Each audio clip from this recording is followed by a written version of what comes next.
What's going on, everybody, and welcome into the 99th episode of the Crazy One podcast. As always, I'm your host, Stephen Gates, and this is the show where we talk about creativity, leadership, design, and everything else that helps creative people. Now, as always, you can listen to all the shows, get the show notes, and a whole lot more. Just head over to thecrazy1.com. That's the crazy and the number 1.com. You can always hit the subscribe button on your favorite podcast platform to get the latest episodes whenever those come out. I'm also now creating some really cool content over on the YouTube channel. It's career coaching, tutorials, masterclasses, old keynotes, and a lot of content that I'm only producing there. And so, again, just head over to thecrazy1.com/YouTube where you can find all that content and subscribe. Now, if you have any questions whenever you're listening to any of these shows, you want to keep up with my latest adventures or things like that, you can always follow me on Twitter or Instagram, and you can follow the show on LinkedIn or Facebook. Well, it feels like it's hard not to acknowledge that this is episode 99, because as we've been getting closer to the 99th and the 100th episode, I've been doing a lot of thinking. I don't know, maybe too much thinking about this whole experience, and especially what these next two shows should really be about. Because whenever I started this sort of project, I guess I didn't think that far down the road. It was just sort of going from episode to episode, trying to make the best content I could, and then all of a sudden, I don't know what, it feels like you just sort of look up and, I don't know what, it's 3.5 years later, you're at episode 99, and it's been a really interesting experience. It's had me even thinking a lot about that experience, and I think that just the experience of making this show has taught me a lot, and this may be one of the weirdest analogies I've ever said on this show, but the more I thought about it, the more I sort of feel like making this podcast has been a lot like the pandemic that we're all going through. Let me explain what that means, because I know that may sound weird, but like, if I was doing these talks on stage, we would all have sort of a shared experience. We all would be in the same place. We'd be able to see each other in person. I could see your reactions. We could talk afterwards.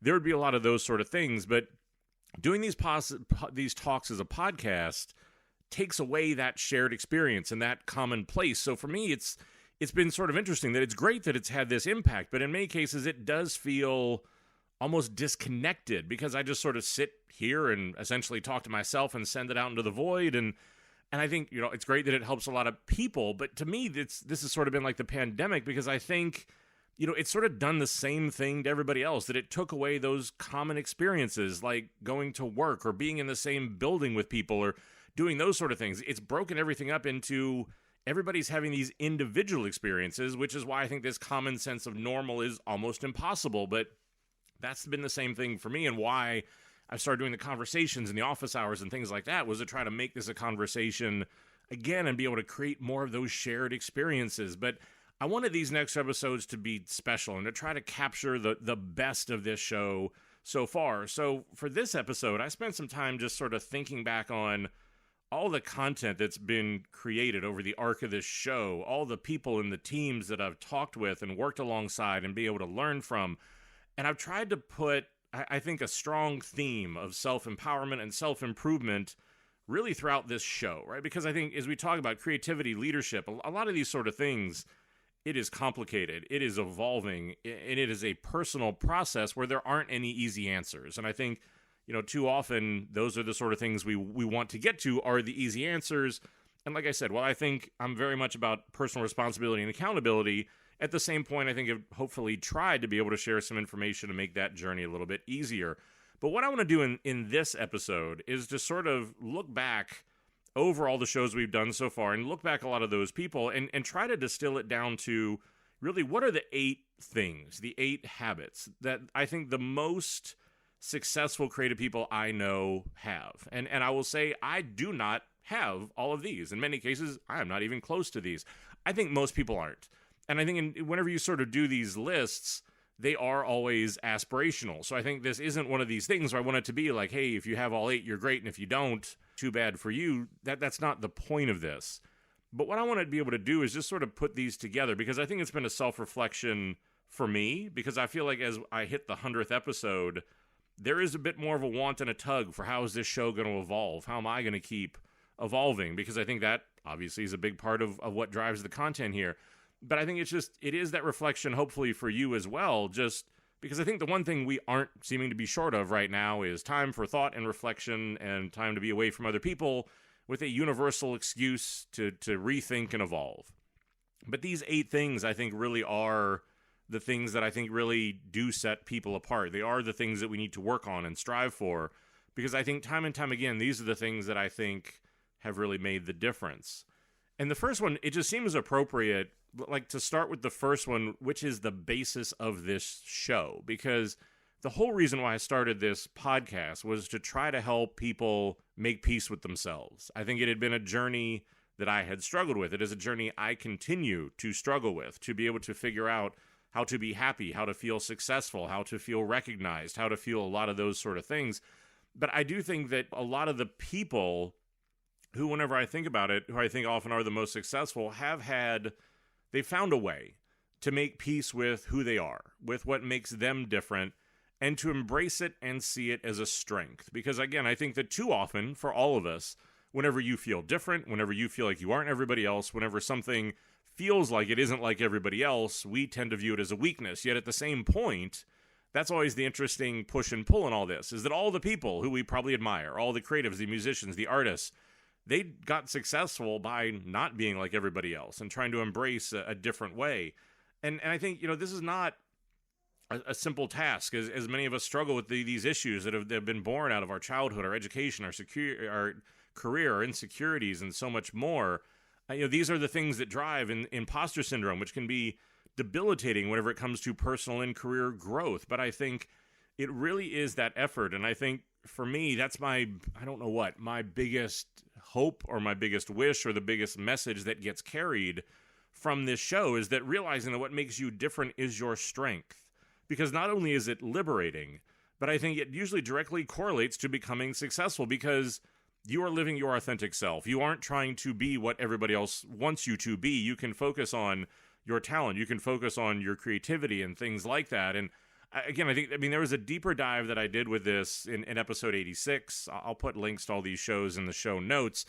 But for me, and that's what I said, it continues to be an ongoing struggle for me, even in this format. I think in many ways, even maybe because of this format and feeling a bit more exposed or a bit more pressure or a bit more of a following or things like that, to continue to find ways of making peace with sort of the new iterations of myself that I've found along the way.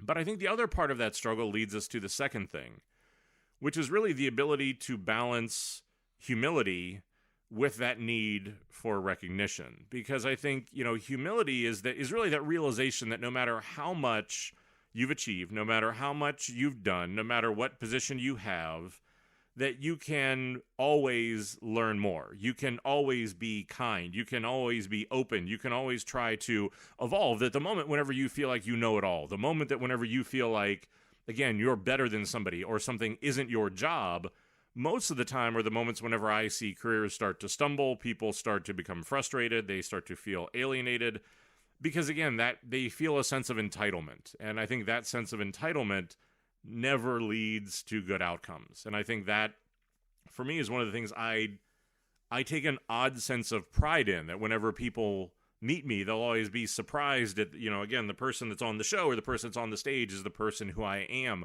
I never want there to be a gap between those two. And I think for a few too many people, you can be able to do that. And so I think you always want to be open. You always want to know that you can learn more. But I think at the same point, you also need to be able to make sure that you are your biggest advocate, because, there is that reality that if you want to get ahead, you've really found that you have to find some way of promoting yourself, of making sure that your accomplishments are being recognized, to do it in an authentic way that gives credit where credit is due, but also highlights your work and your thinking, because I think it's an unfortunate byproduct of this industry. And we've talked about it in past episodes about how good work should count for more, right? If you went in and you did what people ask you to, if you're the person who is selfless, you're the person who puts the team first, that should just get you further than it does.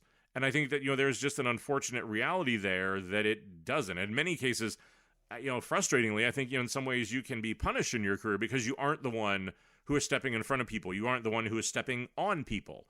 But I think that, that ability to just simply understand that you need to stand up, right? Make peace with yourself. To, whenever you do that, continue to be open to growth, but also know that there is strength in your wisdom, knowing that there is strength in your experience and in who you are, and to not let that be compromised or minimized. And it's a tough balance to be able to get that humility and recognition right. But like I said, I think it is one of those really tricky things, though, to make sure that people value you, to make sure that they understand what it is you do and it's recognized. Because too often, I think just by going along with it or sort of being the nice person or things like that, unfortunately, I think you can pay the price for it. So striking the right balance. But a big part of that also, and like I said about giving credit where credit is due, is with the third thing is to really, you see people who really value the people around them. And I think they tend to do it in two very, very tangible and deliberate ways. Whenever you look at how do they trust people and how do they actively listen to those around them. Now, whenever I say actively listen, I think, and again, we've talked about this in the past, that I think most people just, they hear people, but they don't listen. Because what it is they're doing is that when you're having a conversation, they're listening for the silence so that they can say what they think or why they disagree with them or to prove why they're smarter or to do those sort of things. And again, I think, as we talk about referencing back to humility, this is where that feeds into this. Because, again, I think the people I see that are the most successful, they understand that the goal isn't to plan what they're going to say next. It's to respond in the moment to what other people are saying. And that's only possible if you are actively listening and are tuned in to the emotions and the rhythms of other people and what it is they're giving you. Because that's where creativity comes from, is that we all make each other better. But whenever it's this competition of ego and there's no humility and it's just all the want for recognition, that's where we start to get into trouble. And again, there was episode 78 went into more detail around active listening. But again, it continues to be one of those things that I think is incredibly important. Along with, for me, what is often the biggest differentiator is trust. And as we talked about in episode 88, that there is practical trust, meaning that you trust people to just simply do what they say. They show up on time, they hit a deadline, and then there is emotional trust, meaning that I can actually risk something. I can feel like other people are invested in me. You hear people use emotional qualifying words, like my boss believes in me or I believe in the team. Those sort of things are very much different. But I think also for trust, these are people who really sort of look at and I think concentrate on and reflect on four key things when it comes to this.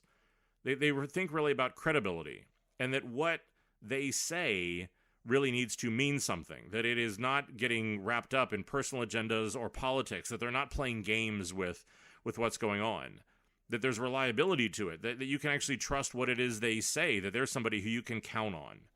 That, again, while it can be sometimes an uncomfortable word, there's a sense of intimacy, that you can really trust these people with something important. And whenever somebody comes to you and they share something that could hurt them, that could be embarrassing, they value that. They recognize the moment and how important and special that is. They recognize what that level of trust is, and they really value it. But a lot of that also then comes out of, again, that self-orientation, that there's a self-awareness, that they are able to focus on themselves and other people equally. So again, that sort of balance of humility and recognition, I think, again, turns up here in the way that they work with people and trust people. But these sort of things, in the way that they work with and invest in, genuinely invest in, because again, I see few too many people just pay it lip service. It's so easy to say the right thing. It's so easy to just show up and say the thing that makes somebody feel good in the moment or makes them smile, but long term you let them down and the trust erodes because you don't walk your talk. But I think there's also a little bit left on that recognition side, because I think just simply standing up and saying, hey, look, I want to be recognized for the work I do is great. But I think that, again, there is something a bit more to that. And I think that there are a few things on this list that candidly I wish weren't there. I wish that these were things that we didn't have to deal with. But as we look at the realities of people and cultures and companies, it does need to be there. And for the fourth one to me is that these are people who know when to fight. And again, I think fighting can be constructive or destructive for you or your career in how you handle it. The reason why I think I bring up fighting is that these are people, they know when to stand up for their ideas. They know when to stand up for what they believe in. They know when to stand up for themselves. Again, these are the sort of people who they don't just simply accept what everyone gives them. They aren't sort of allowing themselves to be victimized by that situation. And again, they know that if they take on a fight, then that is going to be that sort of thing. Because if you ever want to create any change, if you ever want to create anything different, if you ever want to change your circumstance, you have to make some sort of change. And like I said, this isn't doing it to piss everybody off. This isn't doing something just fighting for the sake of fighting. This isn't bringing in personal emotion or politics or other things like that muddy the issue.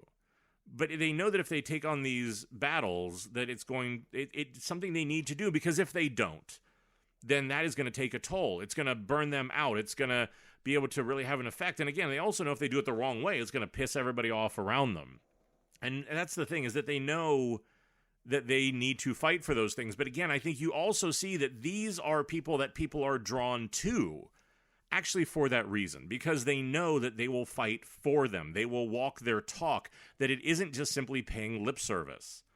And, for me, it's the frustrating or disappointing part of some of the research and some of the thinking I do, is just sort of the realizing how often people do have an almost infinite capacity to let you down or to disappoint you or to not show up in the way that you wish they would.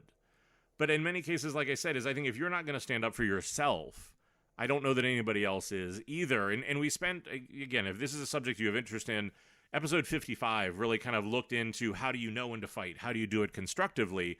But I do think that there is that thing of these are people that are going to make sure that they try to get recognized and that they're going to fight for what matters.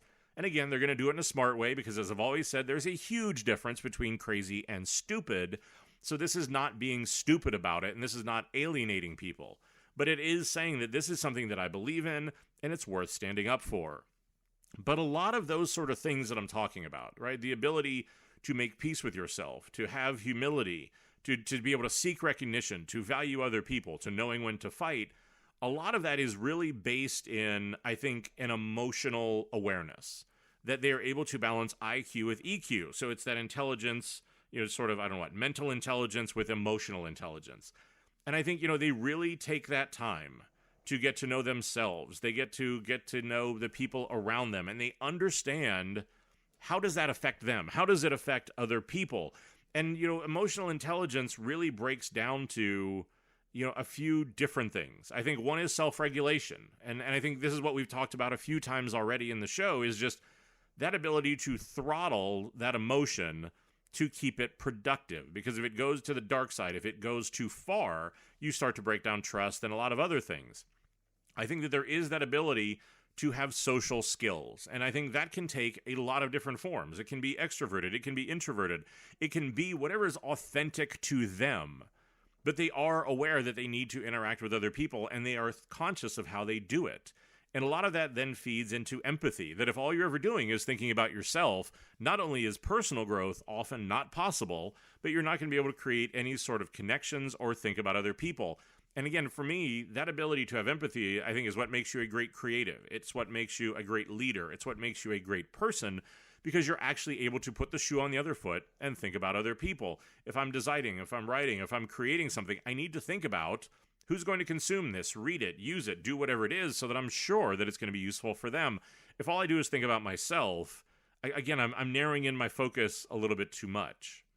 I think that for them, there's also a motivation to work on these things, to be able to change. And I think we're going to hit on that in more kind of depth here in a minute. But there is just a willingness to be open to this, to change, because so often what I see is the people who are the most defensive, the people often with the biggest personalities, the ones with, again, a lot of those sort of things, for me, I always see it as a defense mechanism. I think that in many cases, it's how they're working through an insecurity. It's how they're working through, something that they're actually doing, and that big way of handling things is again, sort of keeping everybody at arm's length. But I think then, it really just does come down to some sort of self-awareness. And we're going to get into that again more in a minute. But as we talked about emotional intelligence and emotional awareness, again, if that's something you want to spend a little more time with, episode 70 went into that in a lot more depth. But I think, the last three for me are things that haven't been discussed on other shows. And I think, we'll get into the fact of these probably will show up as shows in the future. But as I really tried to think about this holistically, as I really tried to look at it, there were three things that I haven't talked about on here before. The first one is work ethic. Because, whenever you look at these people, and I think even what I try to aspire to, is to look at how to, in a healthy way, to have that almost sort of relentless self-drive in improving yourself, doing new things, of actually always working, of never sort of letting yourself settle, of kind of, again, that phrase that I've used throughout these episodes of like, comfort is the enemy of greatness, to really take that to heart, to really think about what does that mean? Because here again, as I sat down to think about that, as I tried to look at all the people I've talked to, all the people I've worked alongside, I've started to notice that there are really sort of 4 types of careers. And that what I think often goes into this is really based on sort of this interplay between talent and work ethic. Talent being just what it sounds like and what many of us understand. What are you naturally born with? What can you do without a whole lot of work? Or what are you naturally, geared towards that maybe others aren't? And then work ethic is, okay, great. What are you willing to do? How much work are you willing to put in? What are the things that you are willing to do to continue to grow, to make yourself better? And the secret, or I guess to give away the ending on this, is that my feeling is work ethic will beat talent every single time. That often it is whenever the two come together that whenever you find magic. But that was the thing that sort of set me down this path of starting to think about different types of careers. And so the 4 that I've sort of come to be able to settle on are, the first one is what I'll call a peaker. And that these are people that are high talent but low work ethic. Because I think that what they do is that they often peak very early in their career and then sort of fizzle out. And I think longer term don't find that success. And oftentimes they're often really frustrated because all they want to do is sit on their talent alone. And I think especially in the early parts of your career, maybe you feel insecure. Maybe you feel unsure of yourself because there are others who are able to ride their talent.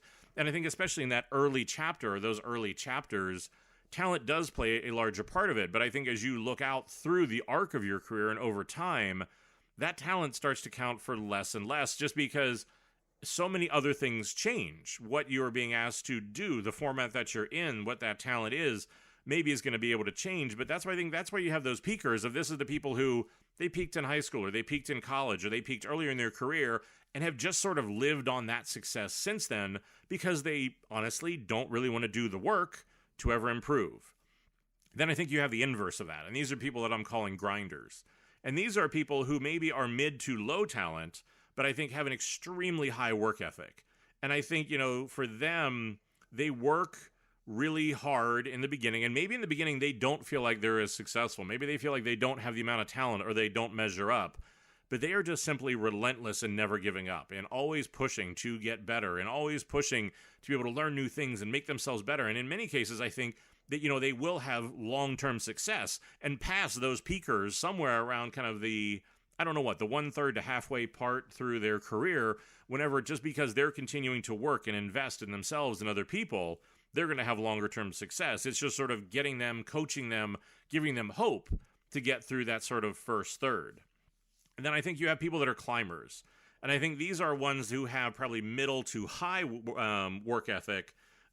middle to high talent and high work ethic. Because again, I think these are people that what they do is that they just have this steady progress throughout their career. Where somebody who's a grinder is probably going to be able to kind of go up and up for a little bit and then maybe plateau off, and go up for a little bit and plateau off. They're just going to keep grinding on those things. The climber, because of the slightly higher talent and the very high work ethic, are going to be able to just continue to go throughout their career. They're going to continue to be able to work up and work up and work up, because they're just going to keep putting in that effort. And the last category I would say is probably not surprisingly people that I think we all classify as unicorns. These are high talent, high work ethic. And these are the people who are consistently and sustainably successful throughout their career. And I think, again, you can look at this, I would argue, in any industry. If you look at any great athlete, if you look at Shaq or Michael Jordan or Kobe, or look at any sport, these are people that had extremely high talent, but they have insane work ethics. They are going to be out there before everybody else practicing. They're going to stay long after. They're going to put in more work. They're going to shoot more jump shots, catch more footballs, do whatever that is, because they aren't just going to sit on their talent alone. And I think that's why they get to that unicorn status, because, yeah, they could sit just on that talent. And I think we see a lot of people who do that, who have great college careers, who have great things like that, and then ultimately don't pan out because they just want to be successful. They don't want to keep working. But I think for any one of these things, again, you can be able to shift where you are. Again, if you're somebody who is high talent and low work ethic, congratulations. Every single day is your opportunity to change that. Because at any given moment, we can decide who we are. Our past is only that, and we're only defined by it if we allow that to happen. And that's why, for me, I think work ethic is such a marker of this real success. Because it is that sort of thing where I'm not going to be confined by my circumstance or where I live or what my age is or any of these sort of things, that I'm going to do the work to rise up above that. And for me, I think that it is such a huge part of this to be able to do that, to just continue to be dedicated to your craft, to yourself, to others, to keep growing. And then I think as an extension of that gets us to the seventh thing, which is really going to be that, these are people who are biased towards action. Because I think for a lot of us, maybe we know what our insecurities are. Maybe we know we should work harder, or there are things that we should do. I think all the people, whenever I think about them, share this trait where others are going to let doubt or imposter syndrome or all this list of excuses win. We've talked about in the past about how they always do things, how they always hold us down, there's always going to be a they. I think for them, they don't let they win. I think they put their ideas out there. They put them into action. They try to push themselves forward. They take that first step to try to do something, to try to be different, to just let it fly. And I think even for me, that simple change made such a monster change in my career of just starting to write a blog or starting a podcast or starting to stand on stage and do things, or to be able to reach out to people in my organization, or to try different things, or to do whatever, and just to let it fly. I had no idea whenever I started this, I did not think the world needed another podcast. I still don't kind of think that it does. I sort of think that what I talk about, to me, seems like a whole bunch of stuff that should be real obvious to people. And there's this whole other list of things of why I shouldn't have done this. There's a whole list of reasons why this show and whatever this is shouldn't exist. And yet here we are, and it does. Because I think that it was just really that ability to say, I think there's something here. I think that this could be interesting. I think that this is something that I want to do. So let's go do it and let's see what happens. That bias towards action and that ability to take the first step, I think, does make such a big difference. And again, it doesn't mean that when you take that first step, you get it right. I have face planted more times than I can count. But it's the ability to say, look, we're going to start. And if it's not right, then you go back and you refine the thinking, you refine the work, you continue to get it better. I cringe whenever I go back and listen to the first shows that I did here. While they aren't horrible, they are not what I feel like this show is now. And I don't feel like I'm, back then, I'm not as good as I was now at talking and communicating and doing a lot of those sort of things. But you know what? Who cares? It is what it is. And I think, you have the ability every single day to record a new show or do something different or do whatever that is. But it's that bias towards action, towards doing, towards starting, and not letting those imposters, not letting those sort of things win. But for me, then this all culminates into maybe the biggest and the most important thing that I think these sort of people have, which I think they have a really great self-awareness. And we talked about that, again, sort of as we talked about emotional intelligence. That was the last one, was self-awareness. Because these are people that I think they're aware of a lot of different things. They're aware of their creative process, of how do they have ideas. They're aware of what their struggles are, and what are the ways that they often will stop themselves. They're aware of who they are. They're aware of what their strengths are. And I think a lot of those things then directly come to life in that ability to make peace with yourself, to have humility, to try to recognize yourself, to be able to value people around you, not only because you are able to show up with a sense of confidence and security and self-esteem, but then you're also able to extend it to other people.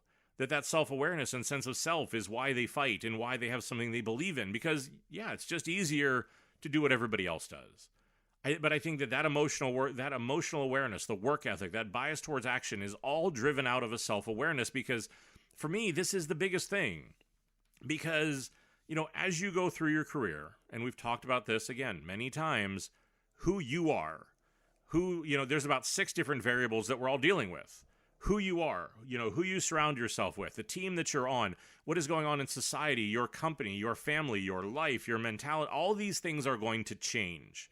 So that we're constantly dealing with a 6 to 8 part equation where every one of those variables is constantly in motion, and the only chance we have of having any sanity and any growth is to realize the one thing in all of this that we can control is us. And I think that that's the thing, is that being aware of all these things is really difficult because they are always changing. But this self-awareness means that you're able to balance those sort of things. You're able to concentrate on personal development with developing the impact you have on other people and even the impact you put out into the world. What are the ripples that you send out there into the world, especially in these days, in the midst of a pandemic? You really see what those waves are all about. You see all those people who, you know what, whenever something is wrong, they'd rather invest in a hashtag than actually doing something. Well, they would rather just sort of be cynical and point out what's wrong than actually stand up and help people. You really get a sense of that. And I think that to me is why, one of the biggest evaluation criteria I've always had is to look at people in bad times or whenever things are tough, because you really get a sense of who they are, because you see how self-aware are they? How self-aware are they to themselves, and they're also their impact on others? Because in those times, you see whenever people just go back to caring about themselves or others, but that awareness of being able to do that makes all the difference. And if you feel like that's something that you're maybe not doing well, the simplest thing that you can do is just start paying attention to yourself. Whenever you do something and it goes well, when you have a good idea, whenever you're happy, whenever you feel inspired, why? Write it down. What are the things that are happening? Again, did you get a lot of sleep? Did you get something good to eat? Were you around friends? Were you not thinking about work before that happened? Just start to keep track of it. Because the thing is, there's not going to be a right answer here. And there's not going to be an answer that looks like everybody else. This is why I think so often people try to look to other people for the playbook, for the shortcut, for what did they do? How can I copy it? And it just doesn't work because you're not them. But that ability to say, hey, look, I did something and went really well, what I do. Or, hey, I've been struggling, I haven't been feeling it, I haven't been in a good headspace or things like that, what I do. And just start to notice it. And take the things that are working and do them more, and take the things that aren't working and do them less. And it's amazing as you keep working on that, the jumps and the leaps will be big to begin with, of course, because you're just starting to tune into it.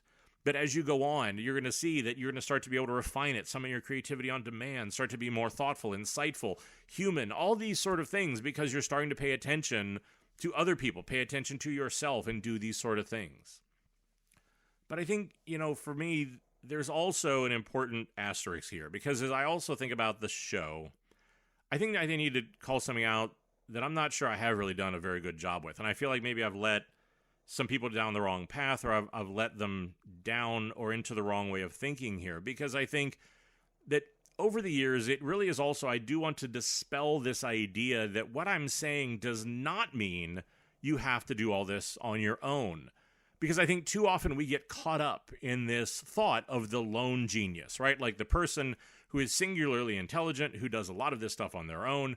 Because look, I think a massive part of your success is going to be up to you. The only person who knows you, the only person who is going to be able to make you work and do those things is you. But, and that is in all caps but that doesn't mean that you do it alone or that your best work is going to be done alone. And I think that there are so many things in our community that help to create this problem. Even as I think about, somebody brought up to me this week how much they love the show Abstract on Netflix, where it looks at different design leaders and different sort of, in all sorts of different industries. And while that's great and it's really interesting, I do think that this sort of image of when because in all of the ones I've seen, they've only interviewed that person. And that perception, while subtle, I think is damaging, because they are just highlighting a single person, and this is creating a false sense of pressure and a false sense of accomplishment. Steve Jobs, Elon Musk, Tinker Hatfield, again, whoever it is that you want to be able to say did not accomplish what they did alone, but often we celebrate the individual. We celebrate that person alone, and I find myself constantly trying to find the balance, I think, really between two forces, because in many cases, there are, I think, two things that are at play in all of us.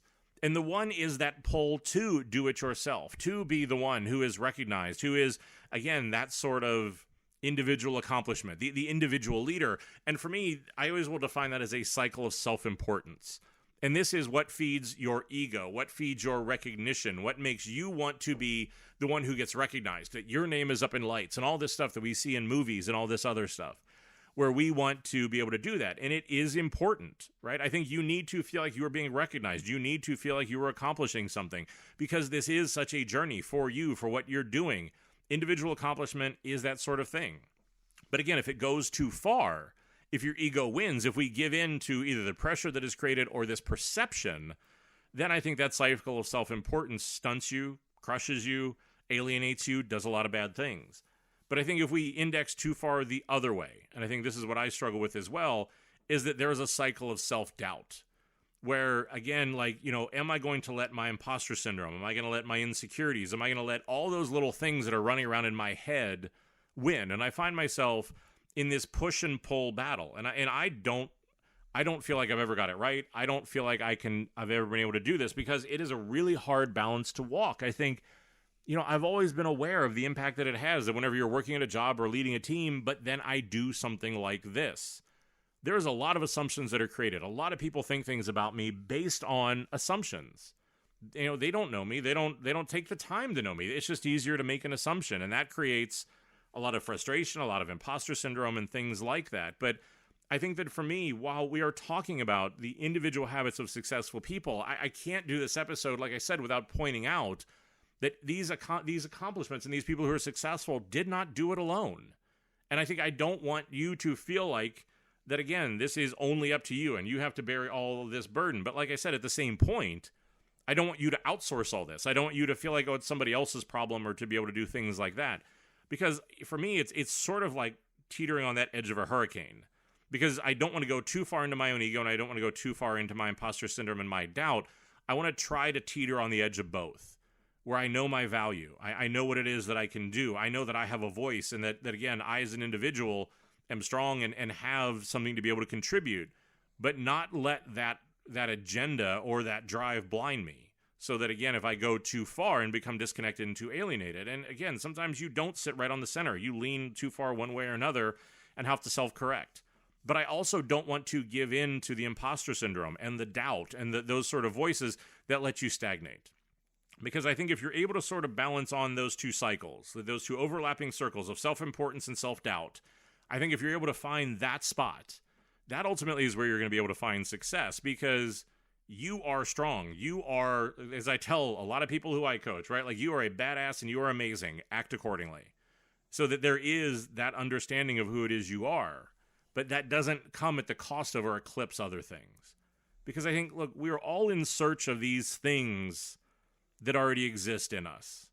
And I think that, the answers are there, but we are our own biggest blind spot. And that only through self-reflection and through work, in many cases, do the things that are already out there, these things that already exist, the things that we seem to be so good at convincing ourselves that these ageless problems are somehow new, that I think only whenever we find ways of making them relevant or meaningful to us, and we make some sort of connection or insight to them, do we then have the breakthrough. Because I think the thing that whenever I think about a lot of this, that maybe the message that I've been trying to get through these 99 shows is that there are more answers inside of you than there are going to be in any books or any podcast or any place else. Your ability to think about that self-awareness, your ability to focus on yourself, because I think whenever you think that I need to read another book or listen to another podcast or do those things, maybe they bring you insights, maybe they bring you something like that, but it's just simply confirming or highlighting something that's already been inside you.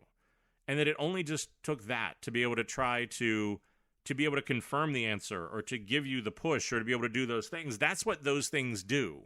They aren't putting something new in there that wasn't already there. Maybe they're shining a light on them. Maybe they're giving you confidence. Maybe they're giving you a push to be able to do it. But there are more answers inside you than you give yourself credit for. I think that's the one thing that I've learned in talking to so many people. They have the answer. They know what it is they need to do. It's just having somebody push them, having somebody hold them accountable, having somebody validate that thing that they already knew was there.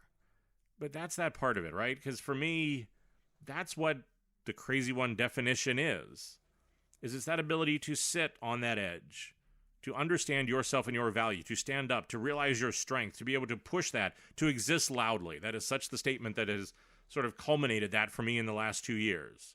But I think it's also to accept yourself, to accept your strength, to let yourself be vulnerable, and that you're going to learn and you're not going to be perfect and it's not going to be pretty, because genius only exists as a concept in hindsight.